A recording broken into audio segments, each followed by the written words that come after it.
Grand Rising, Elizabeth. Thank you for joining us this morning. At 9 o'clock a.m., we will close our social media and continue on Zoom only. Join us by getting your Zoom link at elizabethvisionaryconference.org. We'll be there until 10 a.m. You can join us now, and we'll see you in Elizabeth's Zoom room. Today, your hosts are At Peace Nikita and Danyelle Claxton. Enjoy.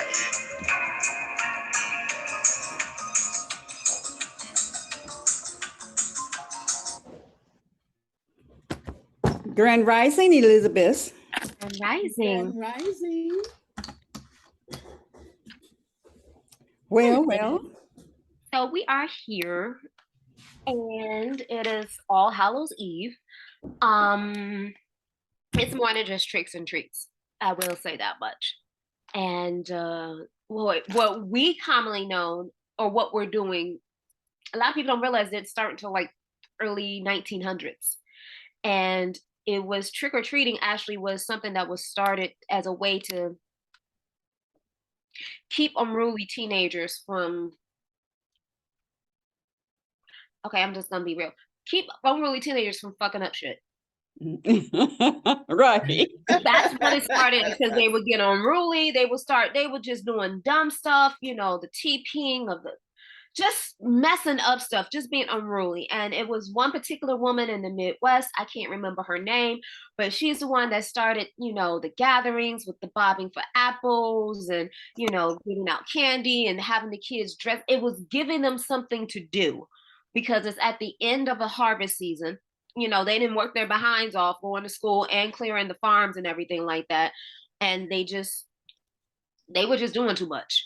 So that is starting to like the early 1900s.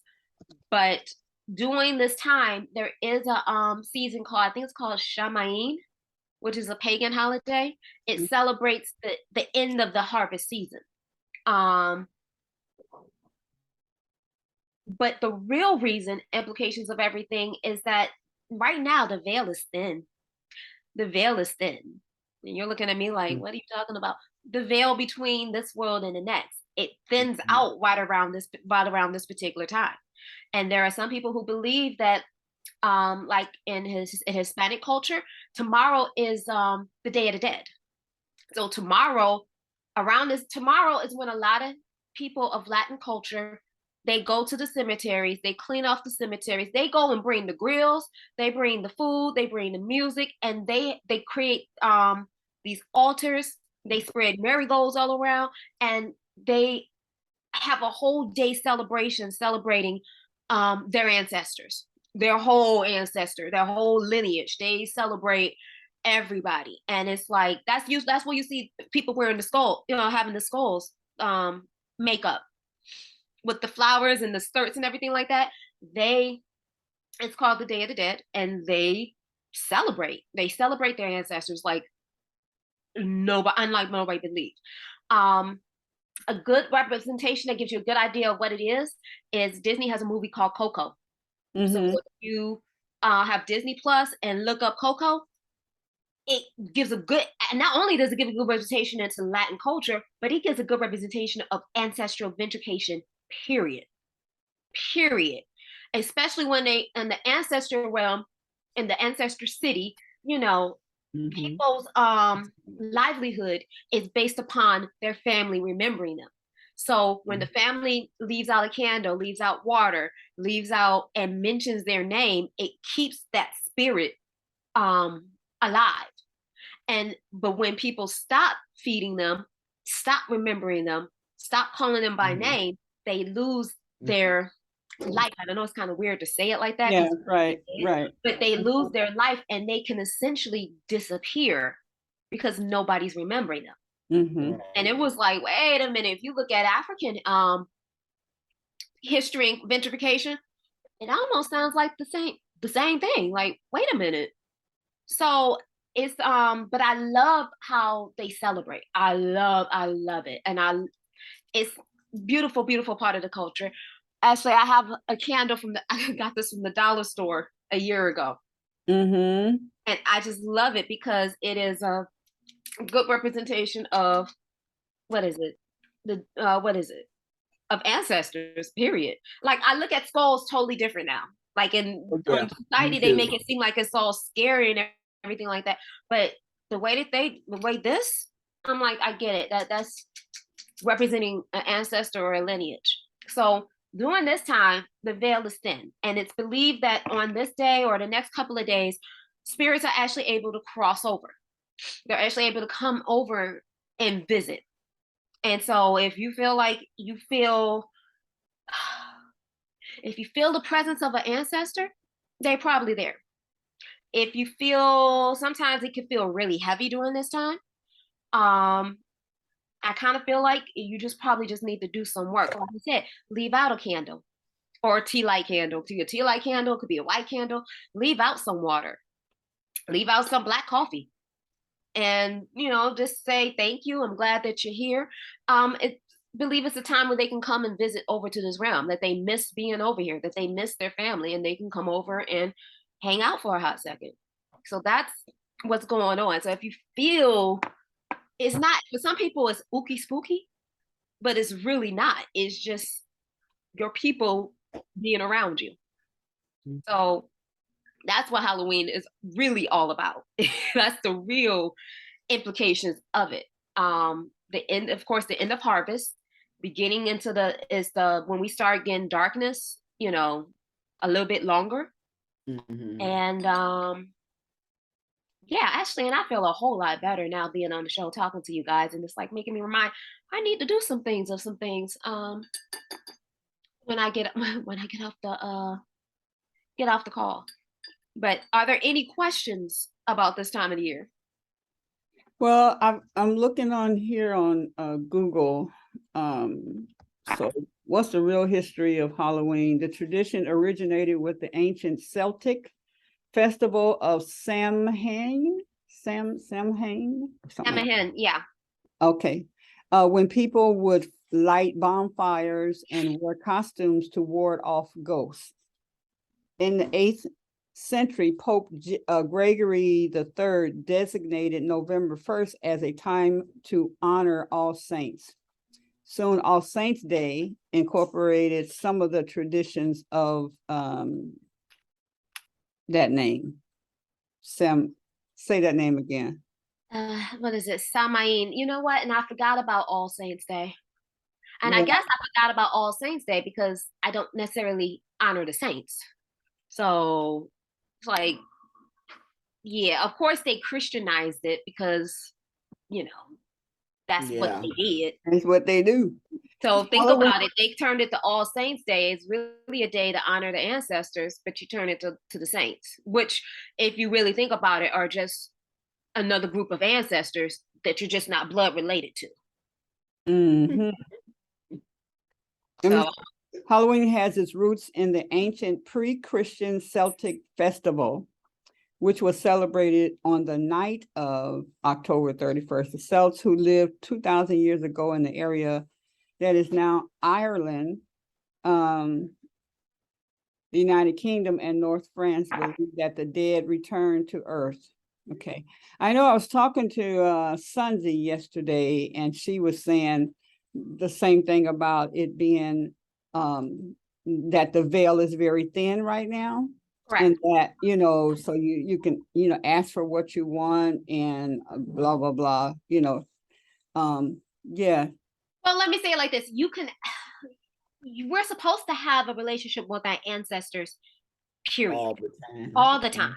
Mm-hmm. And that relationship, and that with any spirit, you just don't want to be like, hey, I ain't never talked to you before, but can you do something for me?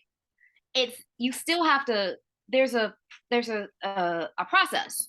It's like you have to give them something. You have to give them something in order for them to give you something. It's an exchange.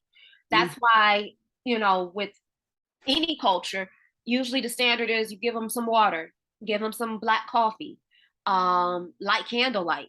Some people get deep as giving them whole plates. I mean, I've done an ancestor dinner before, and I absolutely loved it. To honor, the ancestors and cooking, dress, and all that. But it's not just like, hey, I need something right now, because yeah, it's like you gotta finagle that relationship. So, flowers, fresh flowers. Some cases, ancestor, there's something called ancestor money. So ancestor money is like, it's fake dollar bills, but it represents, when you burn it, it's representing giving them, having that money transfigured from the physical into the spiritual, and giving them money on that side. Which is something I have and I haven't done in a while. So it's like, when you need money, you know, you can borrow some ancestor money to fill up their bank accounts. And I always ask them, you know, I know whatever's done in the spiritual shows up in the physical. So, you know, it's vice versa. So yeah, it's a good, anytime is a good time to work with your ancestors, period. It's just, now it's That's just, something that what you say? I was saying, that's something that I have forgotten, Danielle. Thank you. Is that like when you cook a meal and you fix your plate, you fix your ancestors a plate and you put it on the altar. And when you're fixing a dinner just for them that you're not going to eat, what is it? No salt. No salt, No right? salt. No salt in Why? that meal. You know why? I Salt, forgot. well, so in all of my understanding of the esoteric world, salt is actually used, it's used for protection, but it's also used for repelling as well. So Yeah. you don't necessarily want to repel your Your ancestors away from you. ancestors. So it's like, you know, don't use salt. And it's interesting because now I really realized I've gotten to a point I don't cook with salt. Now But that I think about it. so you can use, if you're going to share. Well, Oh, if you're I gonna think I share, get, if you're you're going to making share, your own meal. yeah, then you're going to You eat it, make your own. Yeah, you make your own meal. That's fine, and and you you can share share with that. them. And if it's Yeah, salt in there, that's but fine. if it's But only when them, you're cooking, because we cooked a meal for the ancestors, and no salt is what we did. That's interesting.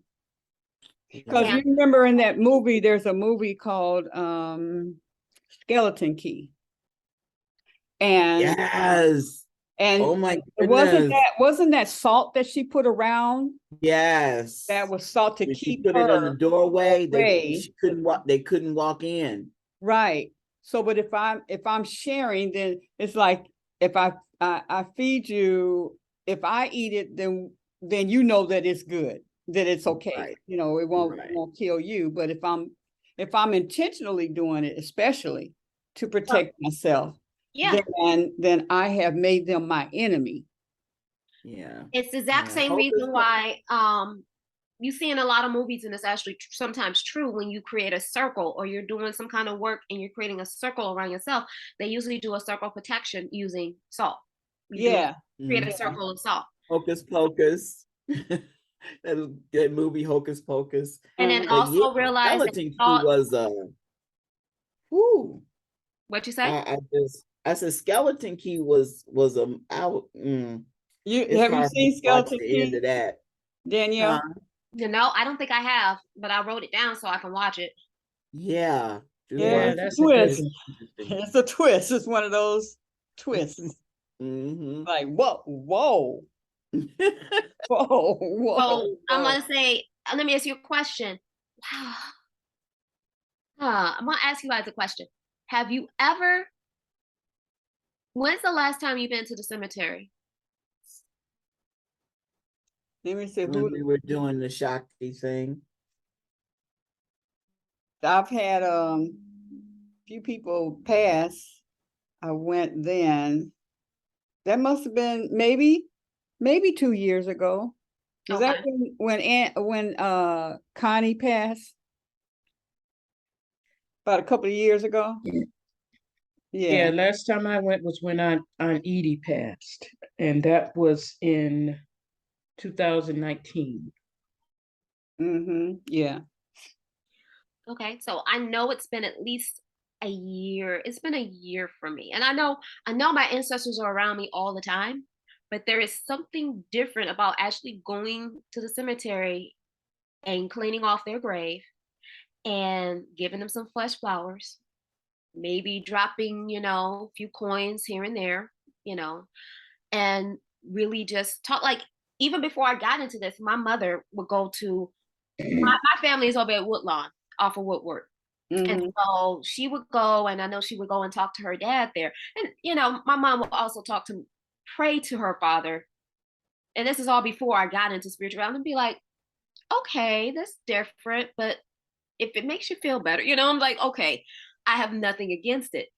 But visiting is something about the cemetery being a sacred place of just not just going and just reverencing, but when you go and as you clean off their graves and stuff like that, it's a way of honoring.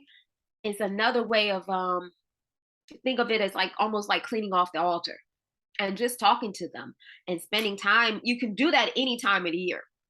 And I highly suggest, and even this is even for myself, that you go before snow hits, because don't nobody want to do that when it's snowing. It's cold. But I noticed that when there's certain things happening in my life, going there and talking to them, because it's funny, my maternal grandfather is on this lane right here in Woodlawn. My paternal are right here. Like, they're literally right around the corner from each other. Like, literally. So when I go visit one, I'll go visit.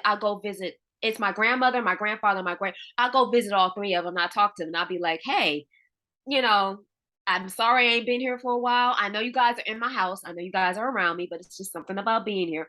And I literally just talk to them as though they're already here.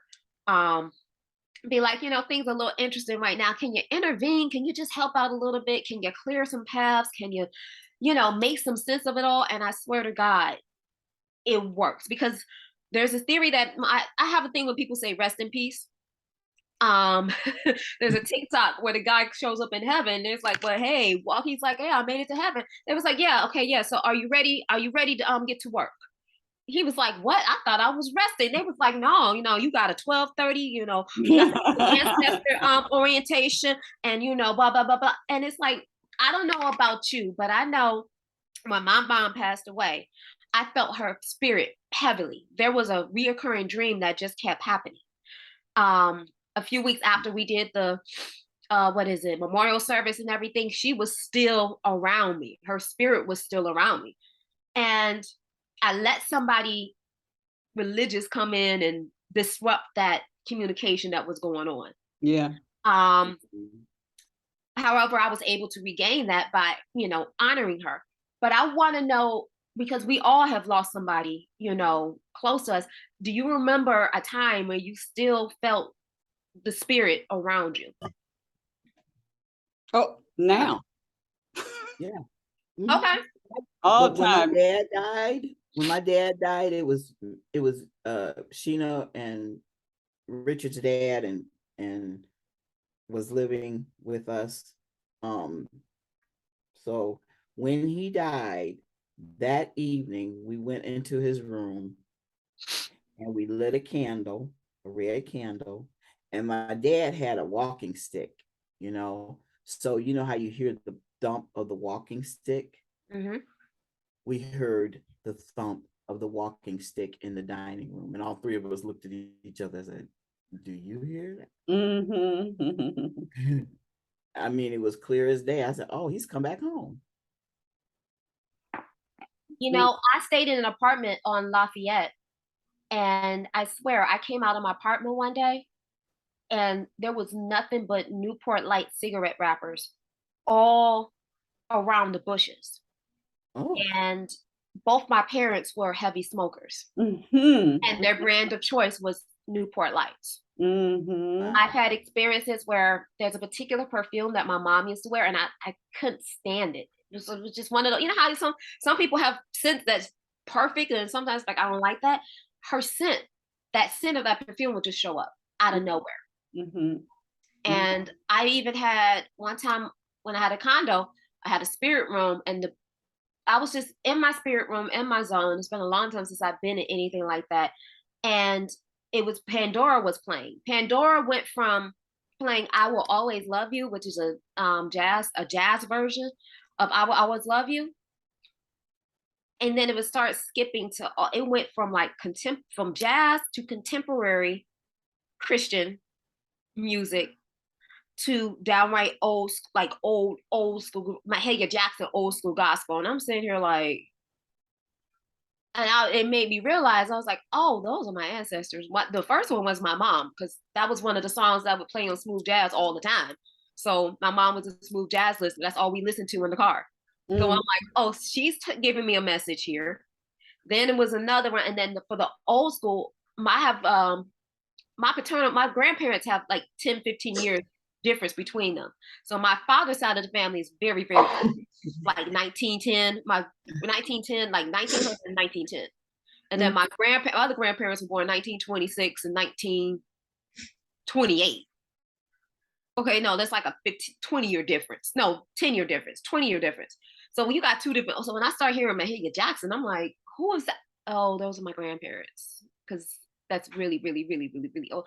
And now it's to the point where when I feel that, I don't feel scared, spooky, like, scared. Like they're there. They're there for a reason. They're usually there to give you some sort of message, to comfort you, to, they're there for a reason. So I really feel like today is a good day to honor your ancestors. Like, for instance, I know my grandmother loved two pieces of dark meat and a biscuit from Church's. And my mom's thing was, Lay's, a bag of Lay's and a Diet Coke. Oh, grandma was a Snickers bar too. And like I said, in general, I usually just put out coffee. Sometimes you can put out their favorite drink. Be it, I don't know. My dad was beer. My other parents, they didn't drink. They drank, orange pop or whatever. Orange pop was popular back then. It's probably orange Faygo now, because whatever they had then probably is not in existence. And, leave it out to them. Huh? Yes, I have seen my mother's favorite beer lately. I mean, when I was out and saw a guy, he was getting a case of, I said, Pabst Blue Ribbon. He walked past me and said, my mom used to drink that. That was her beer. If she couldn't drink it, if she drank any hard liquor, she was out.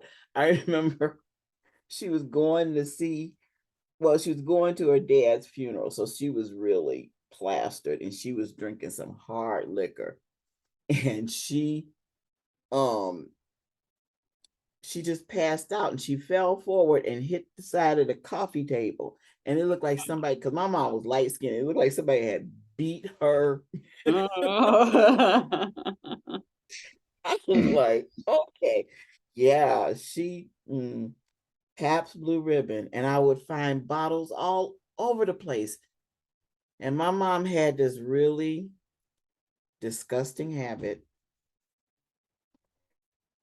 of pissing in pots and leaving them like under the sink. Pissing in pots. In pots? In the pots. The pots you cook in. Oh, wow. I don't know whether she couldn't make it to the bathroom or what that was. That's very interesting. But that was very interesting. And then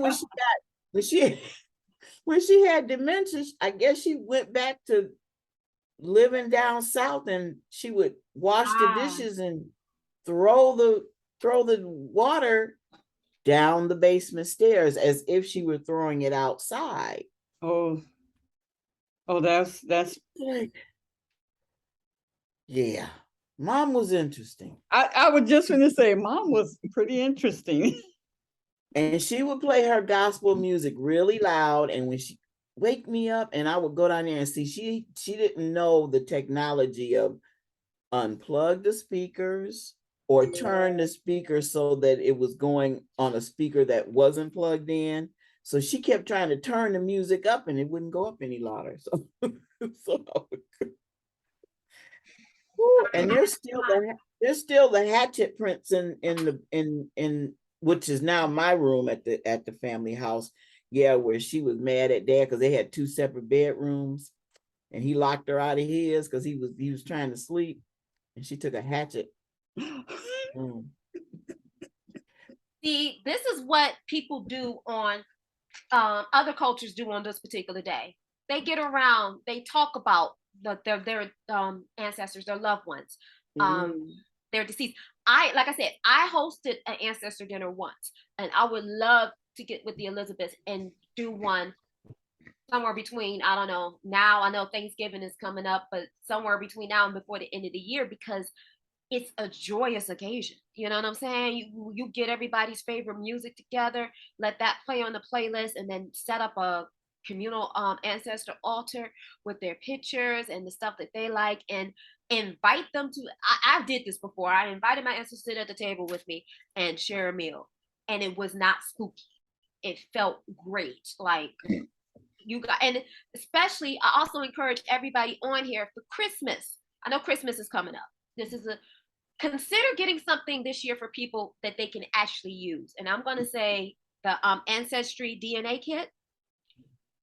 I got that as a gift to myself about 2-3 years ago. That was the best gift I could have ever gotten myself, to find out more about where I came from and a little bit deeper into history, and to be able to go to ancestry.com and start looking at these census and really putting pieces together about me. It was so, I'm still learning information. I don't know if you guys know, I debunked a family myth, or I didn't debunk a family myth. I found more truth to a family myth that, you know, that was freaking amazing. And it blew my mind when I found out this information. So usually around Thanksgiving and around Christmas, those ancestry kits are going to go down to $49. At 40, normally it's $99. At $49, you can buy two. Do one for yourself and do one for another person in your family, and get that information. Now, I know some people be like, oh, they got your DNA, da da da da. I'm like, they already got our DNA. Right. And if they gonna do something, they would have been did it by now. But I needed to know, like, one of the things I noticed, as I get more into African culture, I've been led towards Nigerian culture. Well, through my ancestry DNA, I found out I'm like 27% Nigerian. That's why I'm drawn to that. Then when I found out how much Benin and Congo I had in me, I was like, oh, because voodoo is actually from Benin. So it's a spiritual system from Benin. I was like, wait a minute. Like, I'm finding out more about where I come from, and that is making more sense to me as to why I am the way that I am. So that's my shameless plug. Get the DNA kit. Now, aren't there two of them? Huh? Which one are you talking about? Ancestry.com. What is there's another one as well. There's 23andMe.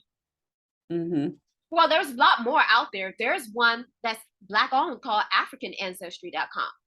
I do encourage you to do, more than just one as time go on. The reason why I suggest Ancestry is because Ancestry's DNA is tied to Ancestry's portal when it comes to having access to the census, and then they're doing your ancestral research. So because they got all the resources already set up in one location, mm-hmm. it makes it a lot easier for you to find what you're looking for. Mm-hmm. As a beginner, I say start off with that one. And as time, like, I do want to do the African answer just to see if it's still the same. But the more people that do it, I noticed that my percentages have been changing almost every month. I mean, not majorly. Like, at first I was 30% Nigerian, but now I'm 27. But certain other countries are starting to pick up because more people in my family are actually starting to do it, and then realize everybody's DNA is different. So even like you and Pam, you guys have certain markers that are the same, but there's certain DNA that is what makes you different. So Pam might pick up more percentage of one particular African country than you, even though both of you guys still have the same parent, same two parents. But then remember, your parent.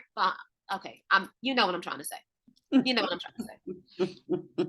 So I'm like, remember your parents had different genetic markers as well. Right.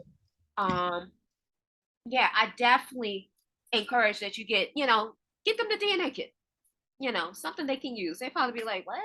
I'm glad I had an uncle reach out to me earlier this year to do his DNA, and I'm glad that I did follow up with him and do it, because he ended up passing away. He ended up passing away. Mm-hmm. So, you know, your elders, and that's something I wish I did with some of my elders, like spit in this cup, do this.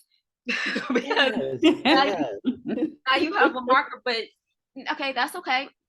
You know what we can, but what you can do with the and do an ancestry, give a gift of an ancestry membership, because now people can sit down and start looking at these census. Like the census tell a story. You'll be sitting there looking like, well, who was this? And they were living. Wait a minute, they was living in this house, and huh? I ain't never heard no stories about that. And like I said, we start to get more understanding of who you are and where you come from. So that's my shameless plug for ancestry.com.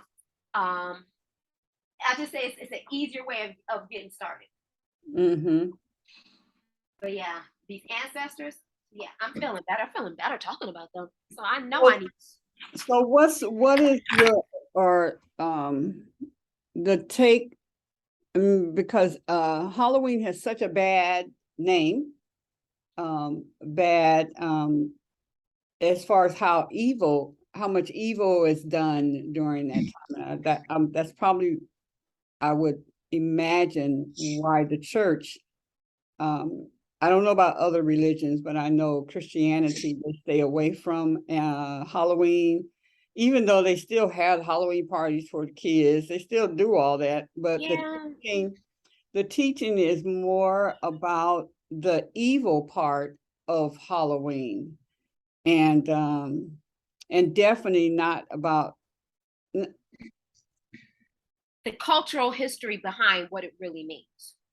So I grew up, like I said, I grew up Christian, non-denominational Christian. I grew up at Word of Faith, and I went to the private school there as well. They turned Halloween into Hollyween. I can't remember what we called it, but they encouraged us to dress up as our favorite Bible character. Right. Apparently, just putting a sheet on you and carrying a baby, everybody was married. So, of course. Except for 1 year, I had a classmate 1 year get creative as hell and took a box, and he put a beard on, had a robe on, had a staff, took a box and glued all of his stuffed animals onto the box and came as Noah. That was the most creative. That's cool. That was creative. Like I'm 41 and I remember that to this day, that was the most creative costume out of the day that they created for us. So I didn't start celebrating Halloween until maybe I was like 21, when I was grown, like I can do whatever I want. And going to the party, one of my friends actually threw a party, like an old school party, and everybody showed up in a costume. And it was like the funniest and funnest thing I ever experienced. And I think they did like 3 parties 3 years in a row before everything fell off. And I was like, I've never experienced having fun like that. Like, this is what y'all grew up with? This is what you guys did? Oh my God, this was so much fun. And then I had a friend that usually hosts Halloween movie nights with movie trivia and stuff. But the evilness, I think that's just more propaganda. I think that's to install fear into people. And, once you have people controlled by fear, you can have them do any and everything that you want.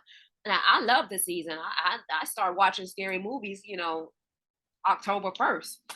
I finally went, me and my boyfriend finally went through the whole Halloween series. Mm-hmm. We have not seen the last and final Halloween. But growing up, I've never seen the first one either. So to see the progression of everything and how this character can't seem to be killed. It's like it's 40 years. You can't kill this thing. So I think it's what you make of it. And for me, I'm still gonna have the ancestral vindication. I'm still gonna have the answer, but I'm still gonna enjoy my pumpkin spice. I'm gonna enjoy, the only thing I can't enjoy too much, and I'm not even sad about that, is indulging on the candy, because I don't need to indulge on the candy like that. But I can still have fun, and make it fun for me and for those around me. and especially this is the season too, get you a bottle of Witch's Brew. Witch's Brew is actually on sale at Meijer. It's normally it's $10.99. No, the price has gone up, but it's like $6.50 now. That's the wine of the season, Witch's Brew. Just go to Harbor Town and get a bottle, and I swear to God, it's the season. But yeah, I realize everything that's good and decent, they tend to try to make it evil. Yeah, like voodoo, like what else? You know, growing up finding out Malcolm X, you know, I mean, just everything. They vilified everybody that we would have looked up to had, you know, I would have looked up to had I known. Because I kind of grew up, you know, where we weren't celebrated in the schools. Mhm. I was mad when they took Spanish away from, they took Spanish class away from us. I remember that. I remember being all in with the Spanish teaching thing. Next thing you knew, it was gone. Grand Rising, Lily B. Grand Rising, Lily. Hi, Lily. So no, Hey, happy Monday. happy Thank you, Monday. Lily. Hi. And Lolly, and happy what is it? All Hallows Eve. Yes. Happy Halloween. Happy Ancestor Day. Yeah. Mm-hmm.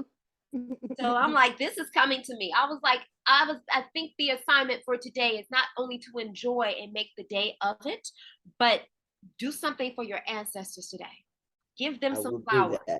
Give them some water. Give them some black coffee. Give them their favorite liquor. Some wine, some rum, some gin. If that was there, play their favorite music. You know, even if it's for 5 minutes, just sit back and say, "What up, though? Hey, how you doing? I miss you.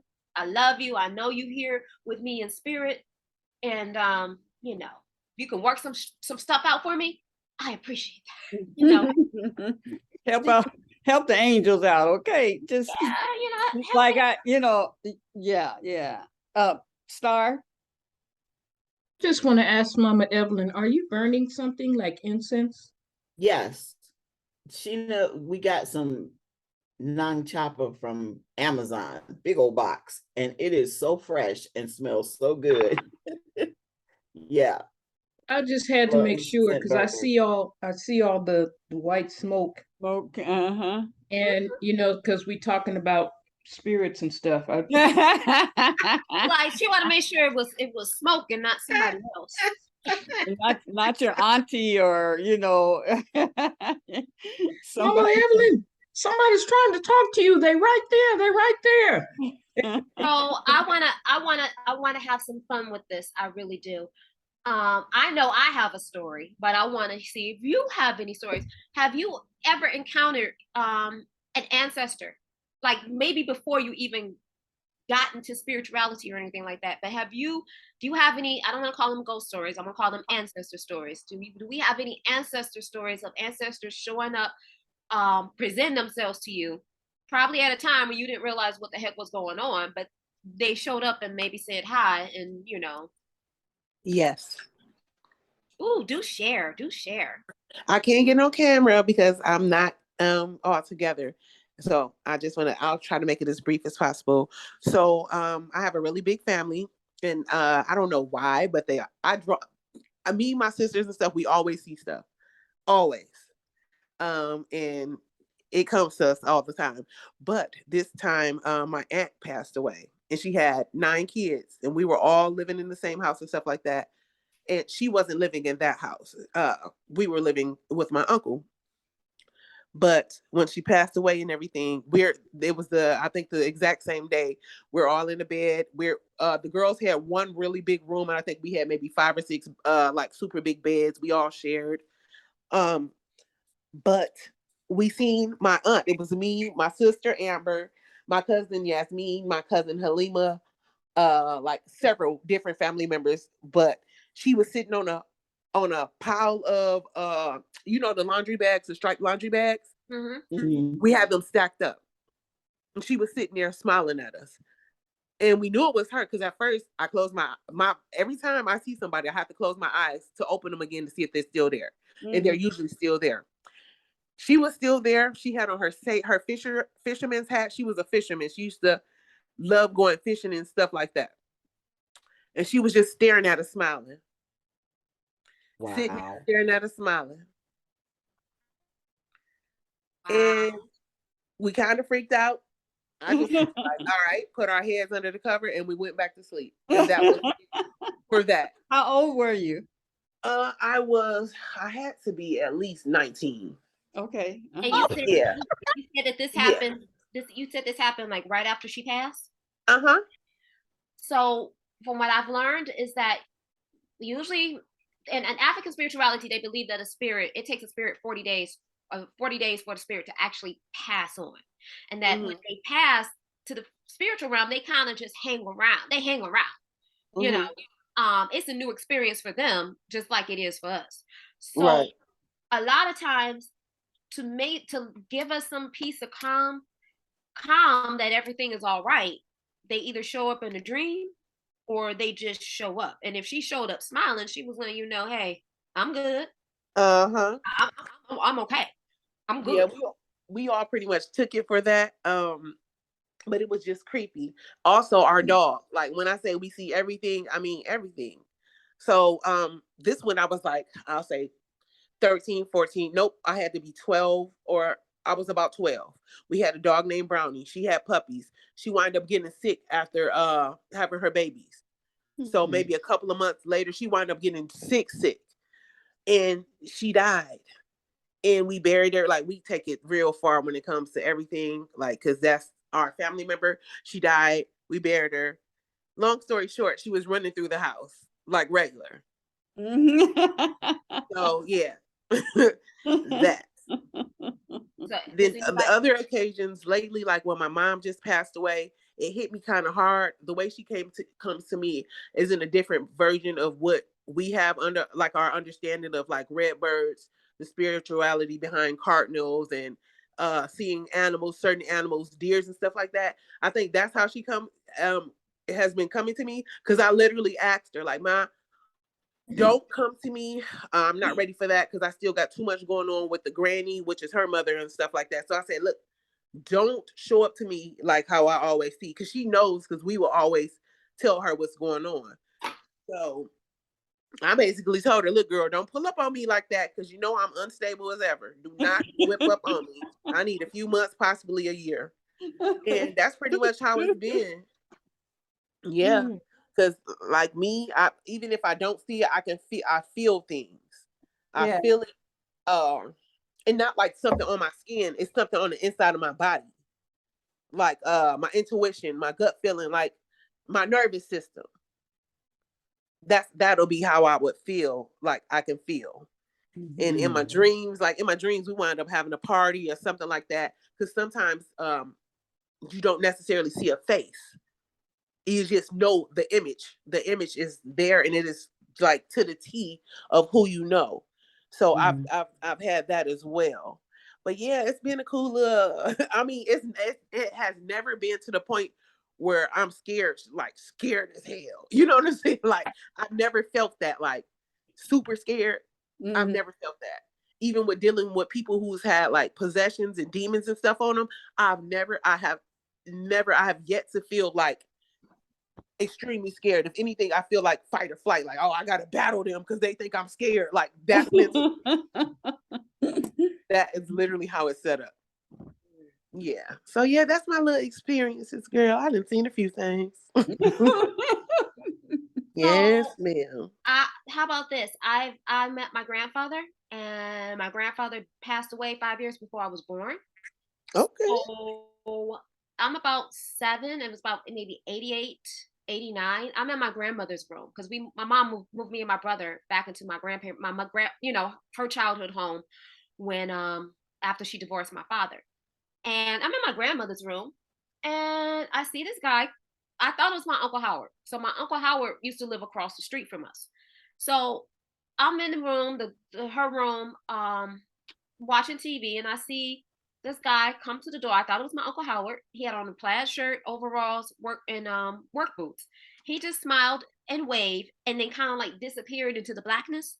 So when I'm thinking, oh, Uncle Howard's here, let me go and say hi. So when I go and turn on the lights, nobody was there. So I'm like, okay. I run upstairs and I tell my mom, I was like, Mom, Uncle Howard was just here, but he just disappeared. So she kind of looked at me and she was like, how that's not possible. I was like, well, what do you mean? She's like, Uncle Howard just moved to Atlanta 2 weeks ago.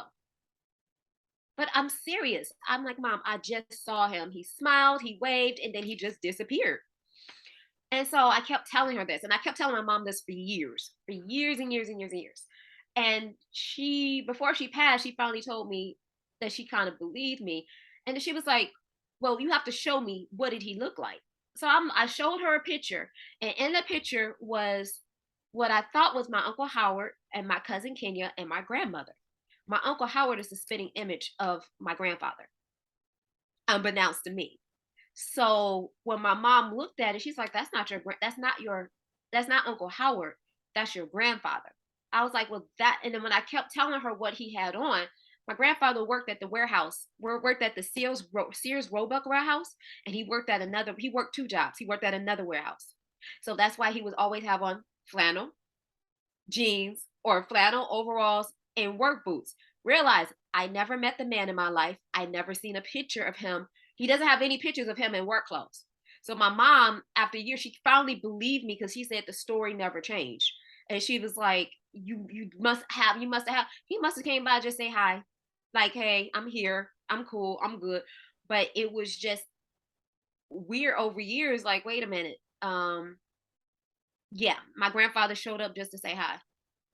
It wasn't spooky. I just thought it was Uncle Howard, but it wasn't Uncle Howard. It was my grandfather. So, does anybody else have any encounters? I'm gonna say encounters with the ancestors, because that's what they are. And they're not ghosts; they're ancestors. Well, my dad comes to me in dreams, and I feel his silhouette, his essence.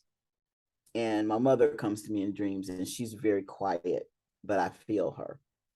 You know, so yeah. What about you, Sheila and Pam? And Star, I'm sorry, Star. Not that I can recall. I've been seeing my mom in my mind lately, and I see myself laying in her lap, and that's pretty much it. But I can't recall right now an encounter like that. I do remember, but this was right after the three of them passed. My mother, my Aunt Edie, and my Uncle D, and they all had something to say that they wanted me to say at their funeral service. And so I did. My Uncle D, when he passed, I saw him, and he was standing next to his wife, my Aunt Edie. And because the two of them, my mama and my Aunt Edie, had said something that they wanted to say, all he did was he pointed at my Aunt Edie and he said what she said. But that's how my Uncle D was. But that's pretty much it. I did see a vision that I was supposed to share at my Uncle D's funeral service. And that is when I saw all of them in the one vision, all of the ancestors from the family. And so they were all saying that to let everybody know that everything is going to be okay. So that's what I did. I wonder if they were talking about that they knew COVID was coming. It might have been, because it happened right after that. Not so much about that they're gone and everything's gonna be okay. No, they could see, woo, Yeah. Yeah, because it did right after, because Uncle D died Right before the it came. last day of February, and then in March, boom. Oh I yeah, had 'cause he died on leap year day. on the 29th. Mm-hmm. Mm-hmm. I don't know. I don't have anything that I can think of in particular. There are just times when well I'm like, you know, say hi to mama. Usually when I say it to mama, I'm saying it to Aunt Edie, and then what's up, and my cousin Irish. There are a few people that really knew my vision, and so I talked to them about stuff because I know what my vision is because we talked about it all the time, and I need for you to push some things through and that, but I can't think of. I'm sure that it has happened. Yeah. So let me ask you this question. So we have our blood ancestors, the ancestors whose blood actually runs through our veins. I want to know who is who's the community ancestor that, I don't know, somebody that just resolved with you, period. 'Cause I'm gonna, yeah, I'm gonna say Queen Mother Oceandara. Shay, yes. Yeah, she was one that when she passed, and I was not always up in her face and in her community and all that, but I had such a respect for her. Mama Ayaba reminds me of her. And yeah, Queen Mother Oceandara, she just represented um our people to me. And she represented I knew she had a lot of knowledge, that because I used to tell her, I need to just sit at your feet. I need to sit at your feet. So yeah, that but I know, like, when I think of like Pam and I, who live in the same house, when um that story of Mary, was that Mary? Was that Mary and Martha, right? When one of them sat at his feet while he was teaching, and the Yeah. other one was up cleaning the house and stuff, doing other things. And they always use that as an example of the one being holier than the other. And because they were sitting at the feet, I'll be thinking, because I'm not one that would just sit at the feet. That's why I never got with Queen Mother Oceandara. One, I know it would be long. She could talk, boy. She can talk. Well, she's a Leo, so yeah, she can talk. You're gonna be there. It's gonna be interesting. She's gonna, you might be cooking while you learning and stuff like that, not just sitting, because she's not one who is she was always moving about as well. But yeah, as far as the community is concerned, Queen Mother Oceandara, yeah, Okay. that would be who that is. What about you, I don't know a lot of the leaders even though I've been in Detroit for quite a while. I still don't know a lot of the leaders in the community. I know of them and stuff, but as far as like hanging with them and having that kind of relationship, but as far as totally, yeah, she would be the one that I can think of right now. Like, I never had a chance to sit down and be taught by her. I've Mm-hmm. always had conversations with her in the past. Mm-hmm. But she remembered me. She knew who I was. She knew that we both were Leo. We had that Leo energy. Mm-hmm. And I loved how beautiful she was in all her dressings. And everything like that. I found out after she passed that she did teach classes and that she had, goddaughters and different things of that nature. And, it was just so much as to what she did for the community. But that mere fact that she knew who I was and we shared a comment, every time I saw her, she smiled at me. All She the time. asked me Yeah. all the time. And I love that about her. I wanted to hear from Mama Evelyn, the ancestor, the community ancestor. Mama Samara. Mm-hmm. So now brought me home Saturday from the listening partners event, and we talked about that. She said, I feel her around all the time. I was like, oh yeah, she here. Mm-hmm. She's the one that brought because Spirit Traveler said, she told me back when she met my friend Angela, who lives in oh goodness, New Mexico. She said, Mama Samara sent her to you. I said, oh, really?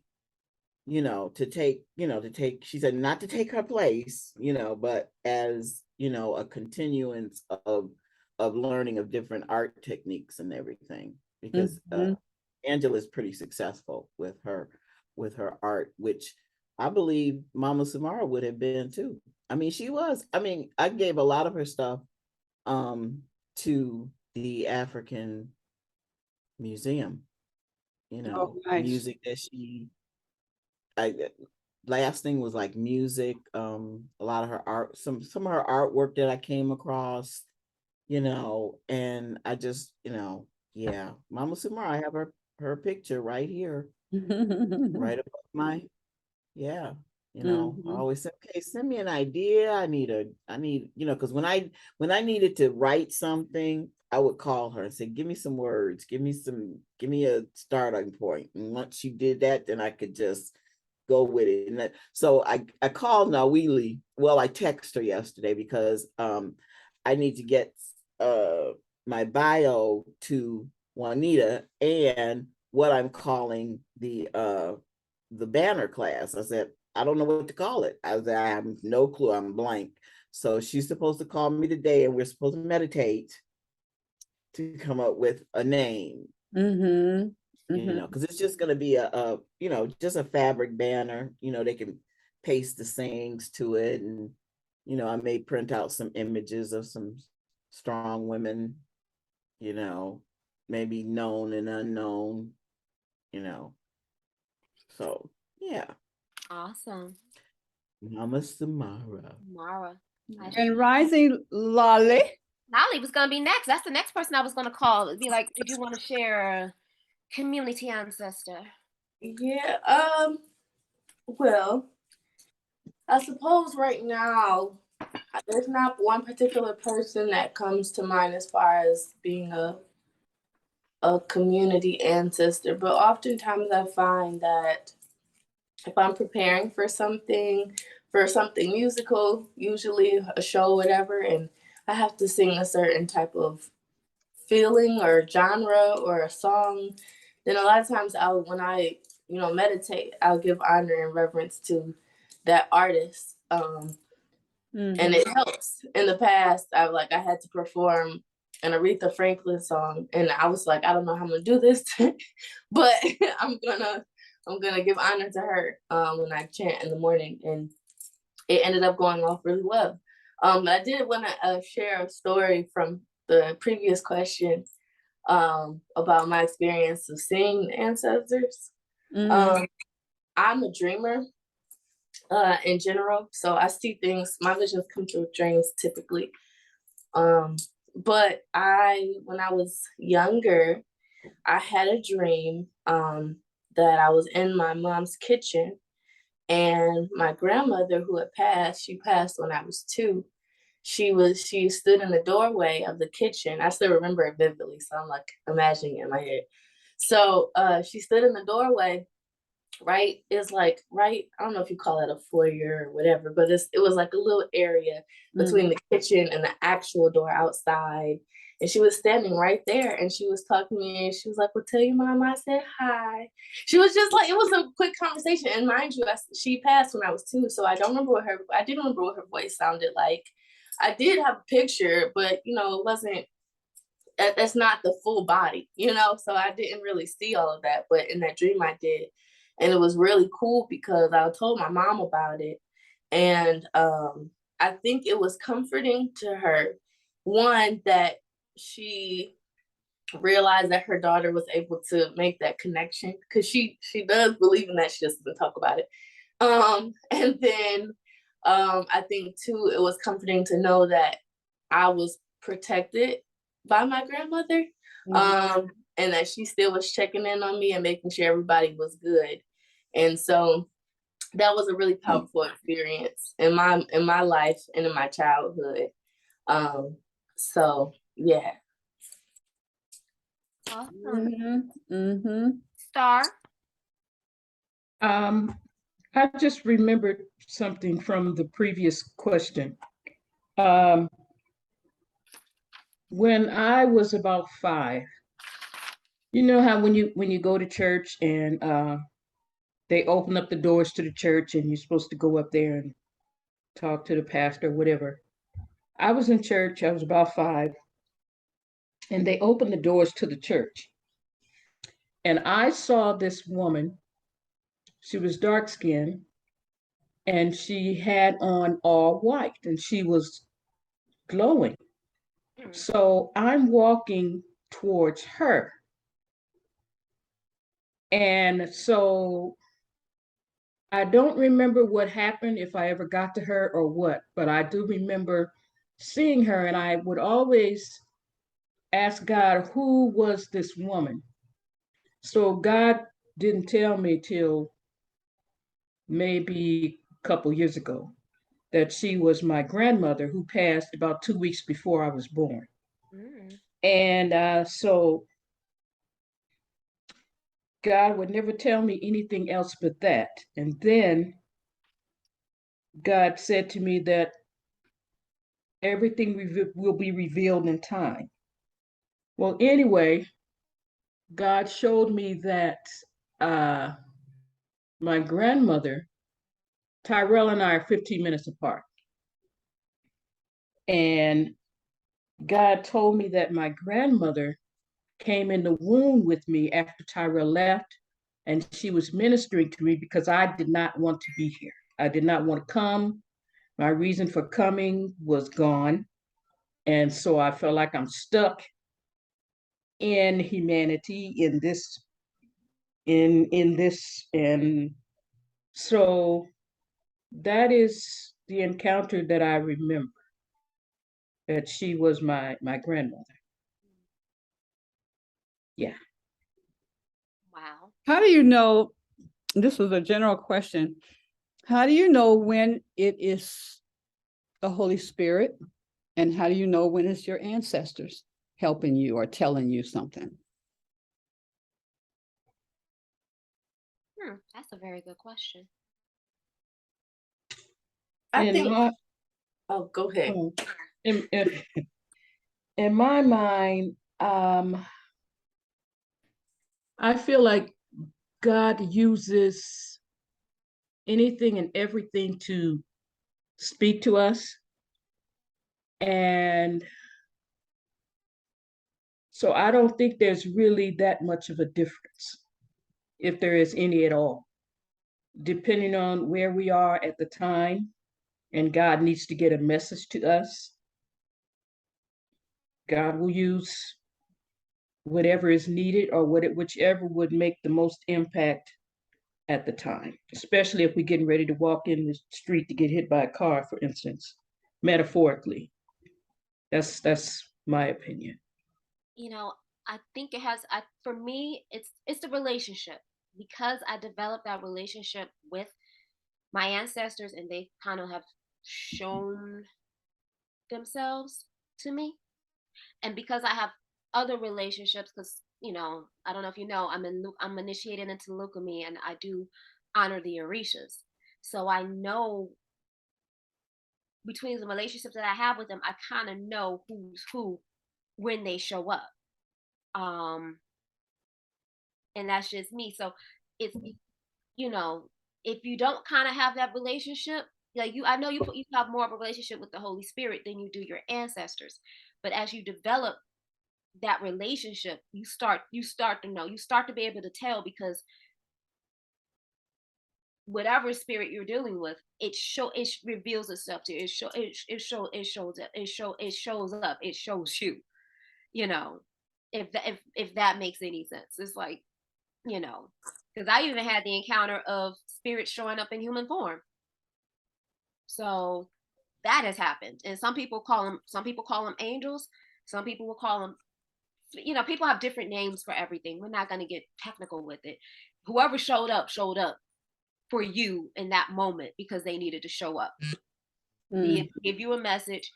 And sometimes the message is not even, a message. Sometimes they show up and clear things and make things, and a smile or something, just to let you know everything is all right. You're on the right path. You're in alignment, or, sometimes, you in danger, child. It's like, but it's all in the relationship. And I guess that's the biggest thing I can say is the relationship. Mm-hmm. Lolly, you were going to say something? Oh, yeah. Okay, yeah, I'm gonna mute it. I was gonna say, yeah, it is about the relationship. I agree with that. Also, you knowing your ancestors, sometimes they say some crazy things. That's just because that's their character. So, that's funny. But yeah, I feel like it's for me. It's a feeling though. It's a feeling, like there's a feeling of, I guess, warmth that happens, like warmth, and I'm trying to find a way to explain it. But you get a warm feeling where you feel like you're open. It's kind of like in life when you're around somebody and then, like you're engaging in conversation, and like for some people you can kind of be calm and just engage. And other people, you kind of have your guard up a little, like something ain't quite right. Mm-hmm. It's the same type of feeling when it's like, wait, hold on a second. This isn't aligning. What I'm hearing right now is not aligning with what I know. This is not aligning with what I feel. This is not aligning with like what is ingrained in me, and I don't feel comfortable right now. I feel like in those moments is, for me, that's when I'm like, this isn't it. This isn't spirit. This isn't the Holy Spirit. I suppose you could say this isn't, God speaking to me. It's not that. This isn't that. Mm-hmm. So it's like, it's more so just gauging the feeling, being in tune with that. And then also sometimes it's not like I'm hearing words. Sometimes it's more like I'm feeling the way that the wind blows at a certain moment, or like feeling like, or seeing a very particular thing happen and catching the message that's coming from this event. And so like when you see those things or hear those things or feel that, you were able to kind of like interpret it in a way where you understand that this is what I need to be hearing right now for this particular reason. Even if that reason is to be like, nope, now I know not to do this. Mm-hmm. Mm-hmm. Yeah, would it be also like, okay, like when Irish comes, I usually see her, I see Irish's face and stuff, or I usually see any of them, but it seems like with the ancestors, there's something familiar that they did or smelled like, or would make a certain look, or they would do a certain sound so that you would know who they are, that they are that, versus the Holy Spirit. Where did I get that from? The Holy Spirit. Little country coming out of you, huh? Little Southerness. So like, okay. Oh, Holy Spirit, period. When that shows up, it's different. It's not like someone speaking, like it's not like a person or somebody I don't know, it's just different. It's just spirit that you know, when Queen of Fool was here, and I had wanted this apron that she had on, and I had asked her for me and Danyelle to get an apron. She looked at us, she looked at me like, and then, you know, she doesn't give that to everybody. You know, it was her emblem and everything. And then when I left, I went to my house to change, and I came back, and in the bathroom, and she, you know, beckoned me to come. And right here so I'm coming in the door, back door, and then there is the kitchen right there. And so she waiting on me, I'm coming in and stuff. And then she gestures for me to go over there, and an apron was there, right? And I'm like, so I went through all my excitement and stuff, and I went over there and I touched it, and I immediately went into speaking in tongues. I immediately, right? So it was funny because Danielle, was you there when that happened? Yes. And because of Danyelle, and I remember B. Anthony was there and stuff, and everybody's just laughing. And I'm trying to let them know that really I have stepped into another realm. This, you know, and then everybody clued in, you know, and Queen of Fool was standing still on this end of the kitchen, and she was just listening. She had zero key in on what I was doing. So anyway, afterwards, interpretation came, and then she was like, so I asked her once everything had chilled out and stuff, and I said, now, she said the ancestors are saying this. I'm, of course, taught that the Holy Spirit is saying this, especially when I'm speaking in tongues. And so, and I just asked her, well, what is the difference? You interpret it as, you know, my ancestors saying this. My teaching is that it was the Holy Spirit, you know. And basically, she said the same thing. It was, you know, truth is it's just truth. And basically what you, I would not call it ancestors, because like you said, Danyelle, that wasn't my training. I didn't have that type of background to, as a matter of fact, that type of thing would be, then you got to judge whether it's the devil talking to you, and all that kind of stuff. And we don't talk to the dead if it ain't the Holy Spirit. And it's funny, what's funny is that people, like in my own family, you know, I have an aunt that's like, well, I don't know anything about ancestors and blah, blah, blah, blah, blah. And why do you talk to the ancestors and stuff like that? You talk to the Holy Ghost. But wait, but you talk to your dad? You know what I'm saying? Just like my mom would, when things got really rough, she would pray to her father, like to her, you know, not Father God. She would crawl out to her daddy. I remember times getting tough, and I'm like, I never thought that was, you know, evil or anything like that. I'm like, I didn't know what was going on. Now I get it, because I do the same thing. Mom, I need your help. I need you to help. Yep. I feel like this because I grew up Christian. I know what you're talking about, the speaking in tongues and the Holy Spirit and everything like that. For me, I think I just kind of change it differently and let it be my ancestors. Only because when you get to the history of how everything got to be created and everything like that, I'm just like, this just feels a little bit better for me over here. I'm not gonna knock what anybody else is doing. Yeah, this is what is better for me. So, like I said, I got God, I got my ancestors, and I have my Orisha. That is my path, my Pantheon. And you know, when you learn about African spirituality, you learn that they don't believe in the devil.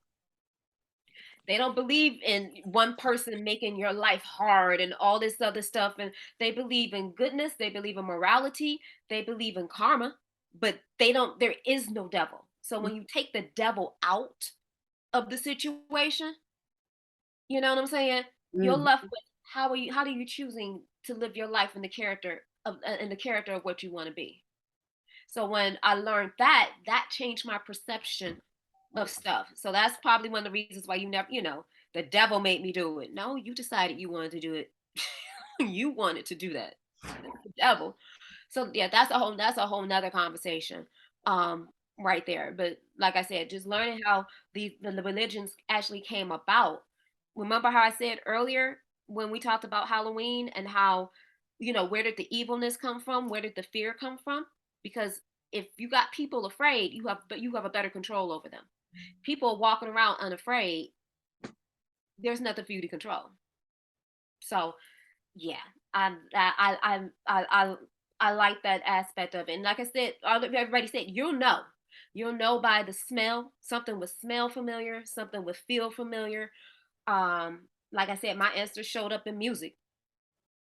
So I was like, now I do believe that iPad I was using was possessed because I took it with me to New Orleans and went to the cemetery, and it really was acting crazy after that. But it was Pandora streaming, so I'm like, yeah, I believe that was my ancestor. That was a good moment Mhm. right there. So, Mhm. um, yeah, I'm just looking at the time and see where we're at. But yeah, I want to know, and I do want to know, Queen Aduni, what is representation on your face? Well, this All of it. just what I felt like doing to create something. It doesn't mean anything, but whatever you want to me, there's a heart over here. Okay. There is there's my third eye right there. I kind of figured that. And I didn't have white to put the white part of the eye there. And then this is my I don't know, the African dots that you see on most things. And this is just decor. This is to accent my, I don't know. I like it though. I'm like, it's really creative. I'm like, I just wanted to hear more about it. Like, okay. And this is wait a minute. This right here is the pyramid. Supposed to be a little eye right there. Only had I was going to put color and stuff, but I said I think that there's a particular product for face, and I said if I use this face that the paint and stuff that you use on paper. About the acrylic paint, I've used acrylic paint before to do my face. Well, see, because I didn't know, and I said, and you'll be sitting there for 2 hours on that with that on your face, and you're not sure, and your face break out, you in trouble. So I said, we'll just use eyebrow pencil and stuff and eyeliner. Well, make sure before you take it off, make sure you take a picture of it for the gram, because that's a story behind everything. I like that. I really, really do. So I know we got like 7 minutes left. I just want to know what's one thing that you guys are going to do for between today and tomorrow, or even throughout this week. It doesn't have to be today and tomorrow. It could be this week. What's one thing that you're going to do to honor your ancestors this week?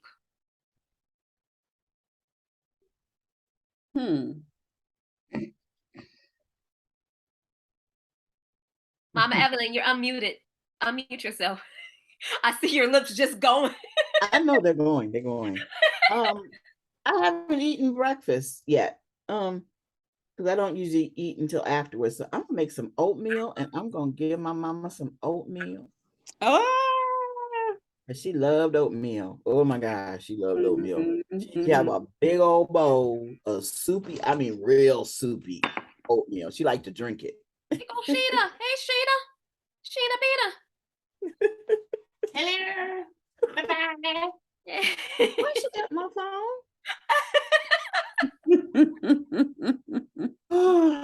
Okay. So what we're gonna do, we can I was thinking we could, for Aunt Edie, she, she liked which when she would ask me to buy it, I would not. What was it, Coke or Pepsi? I think it was Pepsi. But, she's dealing with diabetes and everything else. I said, then she just like, just give me what I want. Right. Mama, for Mama just like food. She was a foodie. She loved it. And that was what she couldn't have at the end of her life. She could not eat. And what was that she said, Pam, about people? She said, people need to eat. Oh, yeah. Which, so probably fix something for her. Uncle D, we know what he wants. What was that, Pam? 2 fingers. Let's see, 3 rocks, 2 fingers, and a splash. There you go. Okay. That was his drink. His drink. Okay. Mm-hmm. My mother, she would, because it had came to the point before she went in the hospital that she someone had to be with her 24/7. So we would fix Mama something to eat. Mama would go to sleep in the middle of the meal. Every meal, it didn't matter. But when we would go, like she had it in her hand, and when I would go to take it, she would, no, yes, I know I'm asleep. Leave my food alone.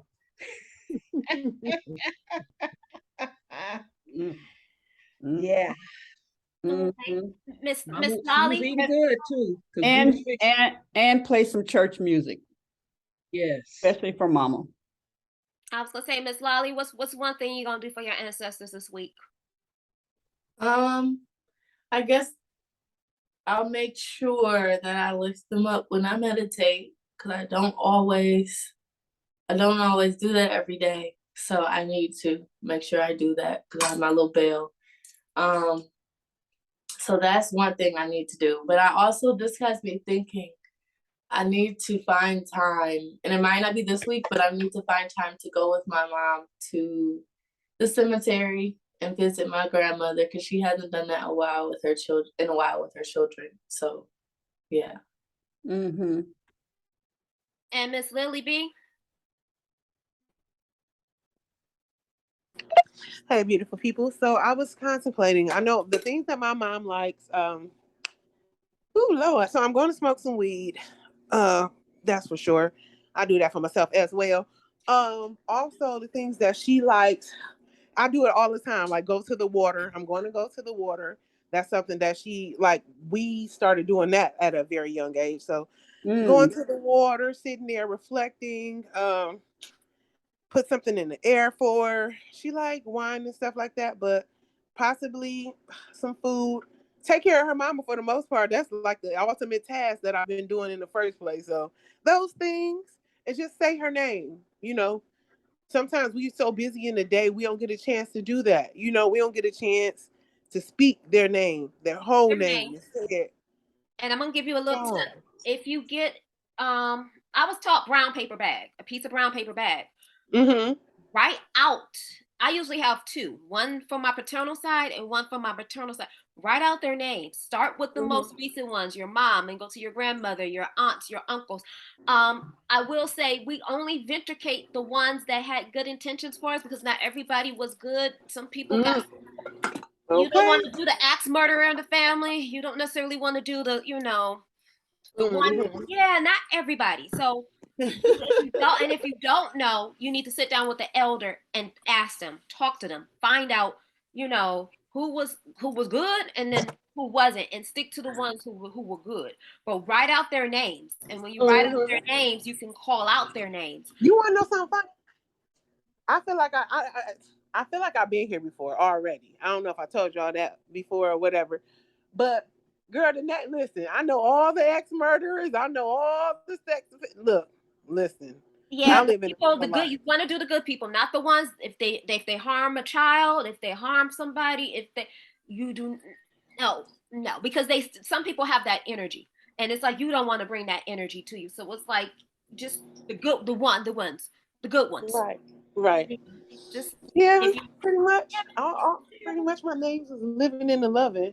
For the most part, the people that I can remember and that I will recite, they pretty much was cool cats, working folks. They may had to step outside themselves a couple of times. oh Had to be no, on. that's everybody. We ain't talking about them. Right. We talking about the one that got convicted for Yeah. killing somebody. No, we love you, but no, no. So Well, yeah, Yeah. got convicted and did not clean up because Yeah. There we I go. know somebody who killed somebody, and Self defense. they're the best people in the world. well, So yeah. they have reconciled. But I hear what you're Uh-huh. saying. Yeah. People who didn't come to terms didn't fix their lives. You know what I'm Mhm. saying? They passed still dealing with their demons. That Mhm. type of situation. You don't want to call upon that energy. So Mhm. you just want to let it be. But everyone else, definitely go for it. I definitely feel like I'm gonna buy them some flowers. I'm gonna clean off my altar and light some candles and say thank you. It's a lot of thank you, I have to say. Like, it just came to me. Sometimes we get this thing, this energetic called life that just comes through. And I realized, I remember asking my dad. My dad promised me he was going to get me a car before he passed away. Both my parents passed away suddenly. Mhm. I remember when I needed a car, I asked my dad for a car. So 3 years now, the car that I have was one that my boyfriend actually picked out for me. And it dawned on me, I never thanked my father for getting it. That's the car that showed up that I was asking for and didn't even realize it. So I'm like, oh, I gotta say thank you. The trip that I just went to Houston that seemed everything just seemed to just magically, I gotta say thank you. I need to say some thank yous to some people because they just worked it out. I mean, stuff didn't just happen magically because it just happened. There are spirit guys that are working things out in the spiritual realm to show up in the physical. And I'm like, I want that continuation to happen. So I have to stop and say thank you and honor them because it certainly wasn't me. Let's just put it out there. It wasn't me. It definitely was God, but I also know it was my unseen spirit team. So yeah, Right. I want to So definitely quick make sure. question. Huh? I had a quick question also. Once you finish, I don't want to cut you off, so go ahead and finish. Okay. Well, no, that was what I'm about to say. What you about to say, Lily? Not. Yeah, Okay. Lily. So what I was saying was, so what do you, so I'm big on giving people their flowers while they're here too. So how big are you guys on that? When I say literally giving people their flowers, like I literally go shopping for about 10 dozens of bouquets and mentally wrangle up family members. Like, hold on. My auntie live over there. I ain't seen her in a while. Oh, I love her. Da da da da da. So I'm big on trying to give people that's still alive their flowers. How do you guys feel about that? Because my sister be like, Lily, because I literally go buy an aloe vera plant. I don't care. Oh, you can't take care of plants? I got something for you. This don't have to be watered but once, maybe twice every two. You know what I'm saying? So I always look at that, and I feel like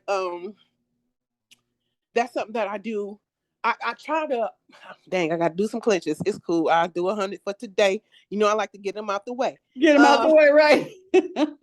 So I like to do that because sometimes when people pass away and stuff like that, I don't get a chance to tell them like, dang, I love you, girl. That food you made such and such last time, I need you to write that down and give it to me because we usually wrapped up in life. So I try to make it my business to give before the year is out at least 10 bouquets or a couple of plants. Like I love plants. That's my secret addiction. So I mean, I love receiving flowers right now.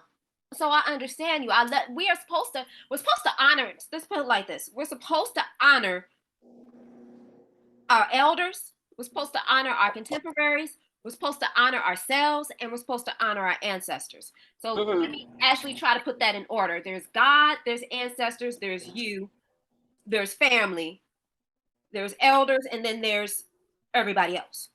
That's how I feel like it should be. Because a lot of times we gives, but we don't sit there and receive or replenish back to ourselves. and So it's a balance. For me, I feel you. I want to give people their flowers while they're alive right now. Mm-hmm. What I have noticed since I've been honoring my ancestors, I do like the spirit of what having fresh flowers in the house does to the environment of my house overall. Because I just don't have my ancestor altar. I have an Oshun and Yemaya altar too that has been neglected of flowers. And I'm starting to notice some things in the environment. And I'm like, you know what? We got to clean this up, clean all this up, get all this clutter up, and put this stuff back because the energy that represents and that brings to everything. To me, giving flowers to the ancestors is giving them life, like giving them water, giving them food. I'm giving you essence of life so that you Mm-hmm. do what you need to do. So yeah, continue to give people their flowers while they're here. Most definitely. That helps uplift each other's Mm-hmm. spirit and everything. But also, I would say, and I don't know why this is coming to me, but also be receptive to receiving yours as well. Girl, okay, because these niggas ain't. Excuse you. And it's not even the idea of getting it from men. Be receptive to Oh no, not receiving. for men. I'm just talking about folks in general. Like, Yeah, be excuse receptive me. to getting your blessings as well. Because sometimes we be blocking our blessings. No, it's reciprocal. You give and you Mm-hmm. receive. You give and you receive. You give and receive. So be open to receiving whatever blessings are coming to you because you're being a blessing to other people. You know what? That's amazing that you said that right now. Because this morning I woke up. Well, it's rising. I woke up at 3:30 a.m. and I could not go to sleep. And I said, well, it's about that time I go meditate. So I went and I did. I wrote down first. I was writing down what I needed. But today I was like, you know what? I must write this down. I am manifesting everything that is owed to me. I'm receiving all that is supposed to come for me. And that's literally was the theme of today.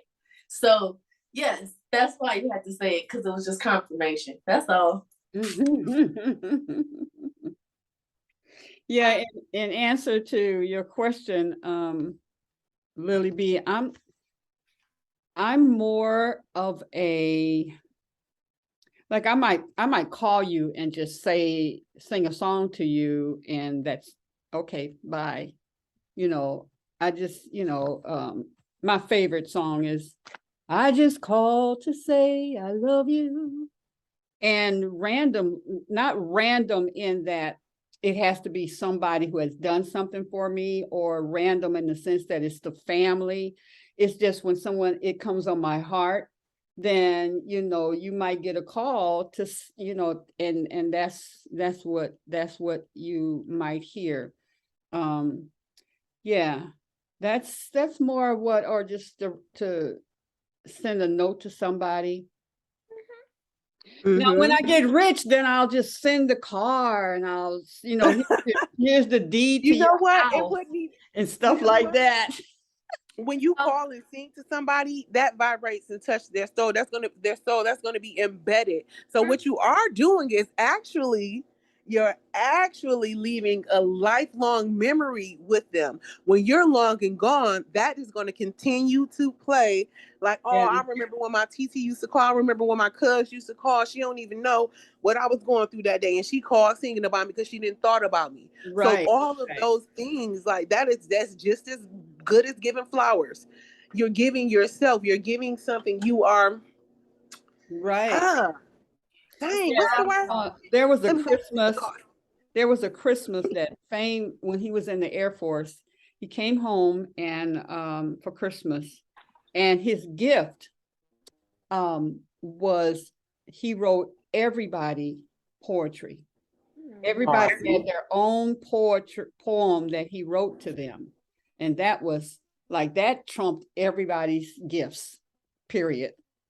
From everybody. It was like him writing up to a poem to us personally.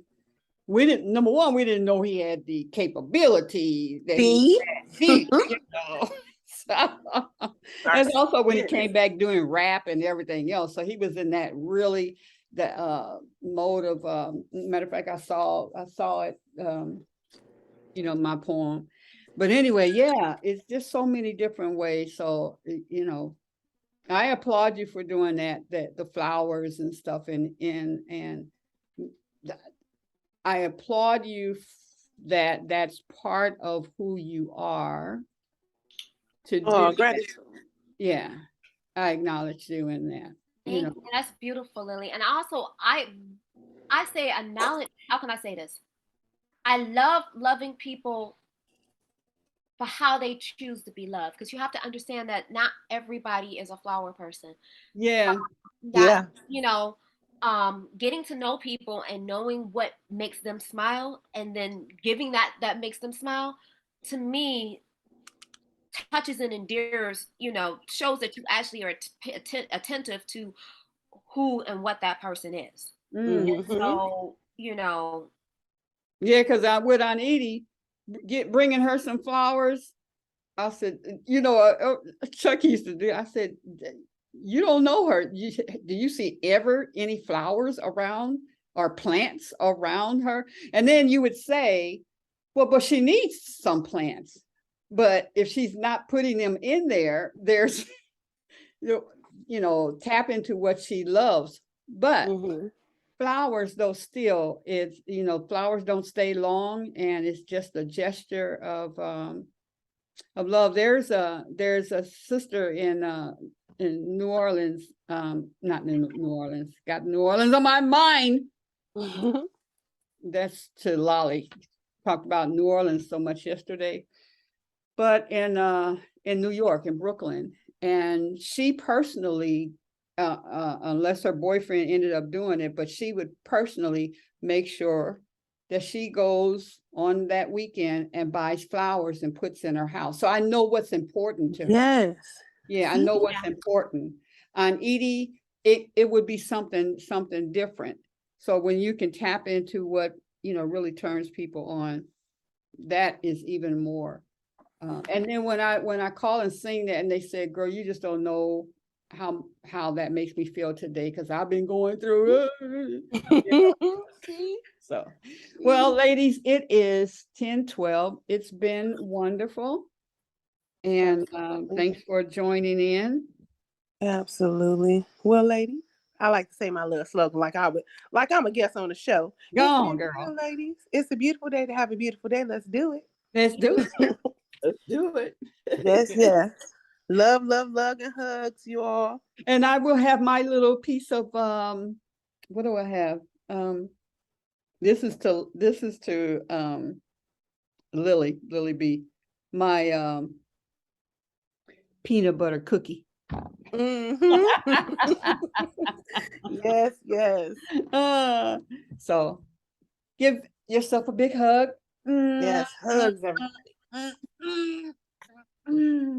And give some love to the world and throw it at them. Sprinkle it on the plate. I had a great time with you ladies today, and I look forward to seeing you next Monday. And you were a wonderful hostess.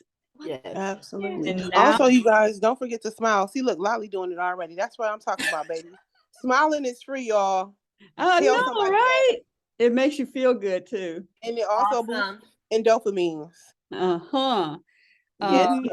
Danyelle, next week it's all your baby. You get to create your show like you want it. I know, right? I am so Looking forward excited. to it. Mm-hmm. Well, I will give you a sneak peek, because I know next week we're going into November. We got Thanksgiving. I already know the whole month is going to be about gratitude. So I would say grab out your journals, because we about to do that. Starting next week, we're going to do that 50 gratitude journal daily thingy. So, you find different things today to be grateful for. And we're going to talk about thankfulness and gratefulness, and yeah, I'm excited. I'm gonna see who my guest is gonna be next week, because I met some fabulous people in Houston, and I look forward to bringing them here. Yeah. So I had a great show. I swear to God, I felt one way when I came, and I'm leaving changed and different. So I thank you and appreciate you guys. And I look forward, Spirit gave me what I need to do. I need to work with my ancestors, and that's exactly what I'm going to do. Mm-hmm. Absolutely, absolutely. Yeah, I'm going to start having my business meetings with my ancestors that were all helping me. Because they do talk about, like Jerry Kasinger. Jerry Kasinger came here, and I mean, he's So he understood me. He made me make promises that I would get certain kind of people and help in my life and my business. He was like right on point. And then Irish, and then I had a friend, Joyce, and they knew my vision and all that kind of stuff, and especially Irish, because we had created it together. So I'm gonna have some board meetings with my ancestors, and That sounds great. yeah, Yes. board meetings and stuff. And I thank them when something shows up that was in their area as well. Thank you. Thanks, Jerry. Absolutely. And- Bless up, good people. okay, You guys have a have a wonderful blessed day. Bye-bye. Bye bye. Bye.